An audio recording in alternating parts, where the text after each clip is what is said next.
So you're ambitious. You got big dreams, you want to be successful, and ultimately you want to live the life you've always imagined. But there's a problem. You're lazy. You know exactly what you should be doing, yet you don't do it, leading to feelings of guilt, because deep down, you know you're capable of more. This guilt builds up over days, weeks, months, until it turns into acceptance. And then the new year arrives, and with it, the same goals from last year.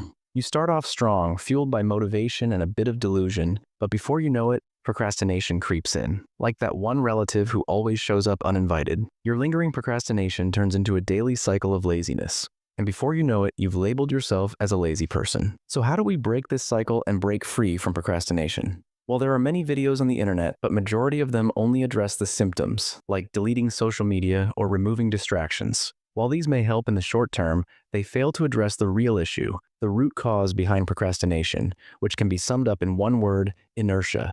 In physics, inertia is the tendency for objects at rest to stay at rest, and objects in motion to stay in motion, unless acted upon by an external force. This also happens to be Newton's first law of motion, and it applies just as much to tasks as it does to objects. Getting started on any task, no matter how small, requires an initial push and some amount of energy to overcome the resting state of inertia. And this precisely is the issue. We make this initial push so big and difficult in our minds that instead we just avoid the task entirely and distract ourselves with cheap dopamine-inducing activities. So to break procrastination, we need to break inertia.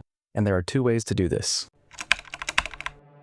Getting started is the most difficult part, so make this as easy as possible by reducing the stakes and taking the smallest step forward. For example, if you tell yourself, "I need to sit down and complete my 5,000-word essay," the inertia is too strong, as the stakes are so high. But instead, if you tell yourself, "I'm only going to write 50 words, the feeling of inertia is much lower, as now it's pretty easy to get started without needing to rely on willpower or discipline.